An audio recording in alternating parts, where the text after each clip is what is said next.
During a quiet preseason game that wasn't expected to grab much attention, something happened that no one in the building would forget.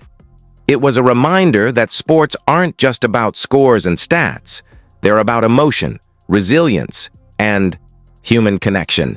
That night, the Indiana Fever were taking on one of the WNBA's top teams. The arena was packed, the crowd buzzing with energy. But down in the front row, sitting quietly courtside, was a young girl named Sophie. She was 14 in a wheelchair, but her smile lit up the room brighter than any spotlight. Sophie loved basketball, but more than that, she adored Caitlin Clark. To her, Caitlin wasn't just a star player. She was a symbol of strength and courage. Sophie's bedroom walls were covered in Caitlin's posters. She had never missed a single game, whether on TV or online. But this night was different. This night, Sophie wasn't watching from a distance. Her family had saved for years to give her this moment, courtside seats to see her hero up close. Every dribble, every shot, every glance. It all felt like magic. From the opening tip-off, Sophie's eyes never left Caitlin. Her heart raced with every play. Her hands shook, but she held up the sign she made with everything she had. It said, "Caitlin, you inspire me to never give up." At halftime, while the players made their way to the locker room, Sophie's mother leaned down and whispered, "Now's your chance, sweetheart. Get ready. She'll be back out soon." Her father wheeled Sophie closer to the tunnel where the players would re-enter the court. Other fans had gathered, cheering Caitlin's name, but Sophie's voice was soft, almost drowned out by the noise. And then, something incredible happened. As Caitlin Clark emerged from the tunnel, focused and ready to return to the game, Sophie gathered all the strength she had and called out, "Caitlin!" Her voice wasn't loud, but it cut through the chaos. A quiet, powerful call that seemed to reach Caitlin's heart. Caitlin paused. She turned, scanning the crowd, and then her eyes landed on Sophie. A smile spread across her face. Without hesitation, she walked over, knelt down in front of Sophie and said, "Hey, what's your name?" "This is Sophie," her father replied. Sophie's eyes were wide with disbelief, her voice shaky. "I just wanted to say you inspire me. You're my hero." Caitlin's eyes softened, and she gently took Sophie's hand. "That means more to me than you'll ever know," Caitlin said. "You know what?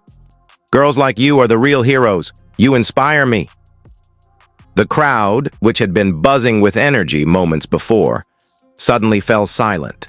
There they were, just two people in a shared moment of pure connection, capturing the hearts of everyone around them.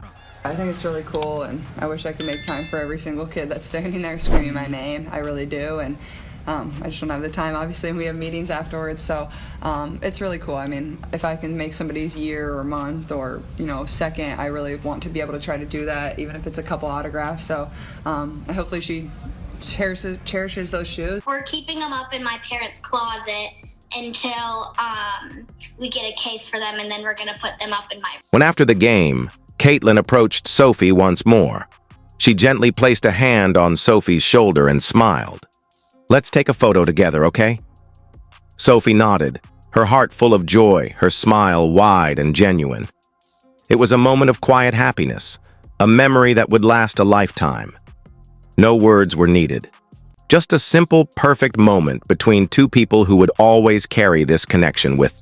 She's just really cool, and I think that it's really cool how people appreciate her so much because she's a woman, because normally people appreciate boys more than girls, and I think it's really cool how she's really famous and stuff, and she's a girl and super inspiring. Fought game, the Indiana Fever walked away with the win in a close battle.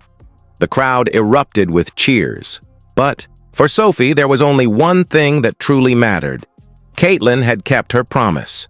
True to her word, Caitlin invited Sophie and her family onto the court. The group shared laughter, took pictures, and enjoyed the special moment together. Yet Caitlin still felt there was more she could do. She turned back to Sophie with a warm smile and said, "I just want to tell you one more time how much it means to me that you came here tonight. It's not something I take for granted, but you came, and you shine with so much strength." Sophie beamed. "I wouldn't miss this for the world. You give me so much strength. When I watch you play, I forget about everything else."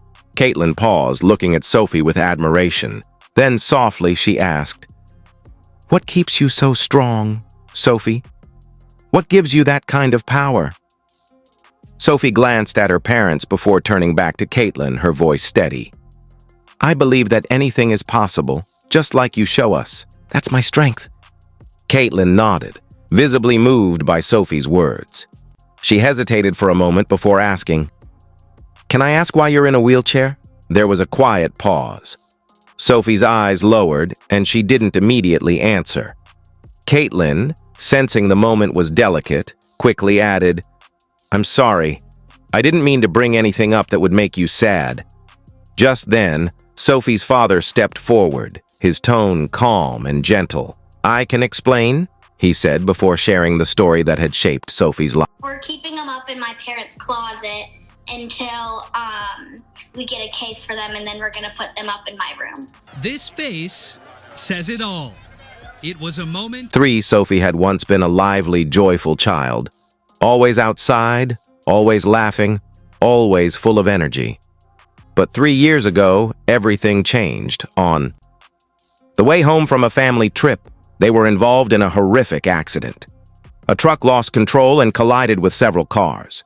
3 children in another vehicle didn't survive. Sophie was one of the most severely injured. She spent nearly a year in the hospital, enduring multiple surgeries, endless pain, and countless difficult therapy sessions. And in the end, the doctors delivered the heartbreaking truth: Sophie would never walk again. Caitlin's eyes filled with tears as she listened to the story. She turned back to Sophie, her voice full of admiration. "And yet, here you are, smiling, glowing, fighting. You are stronger than I could ever be." Sophie looked up at Caitlin, her eyes shining with quiet strength. Caitlin smiled, then leaned in slightly. "You know what? Make a wish, any wish. I want to try to make it come true." Sophie was taken aback, surprised by the offer. "A wish?" she asked softly. "Yes," Caitlin said with a warm smile. "Any wish. You don't have to tell me now, just think about it."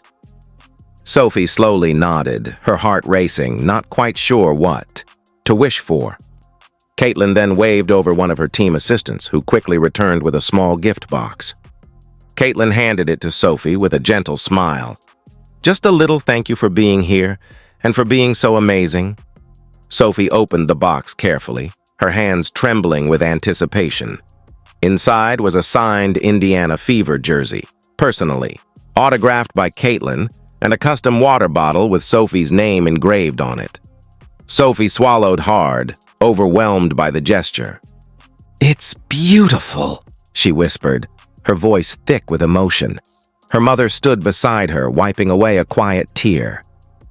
"You don't know what this means to her," she said softly, her voice filled with gratitude. Caitlin placed a hand on Sophie's shoulder once more, giving her a smile that spoke volumes. Every moment spent with Sophie, every smile, every word, had left an indelible mark on her heart. Caitlin smiled warmly as she looked at Sophie one last time, then softly spoke. "You look at that jersey, and I hope you remember you are strong and you are not alone."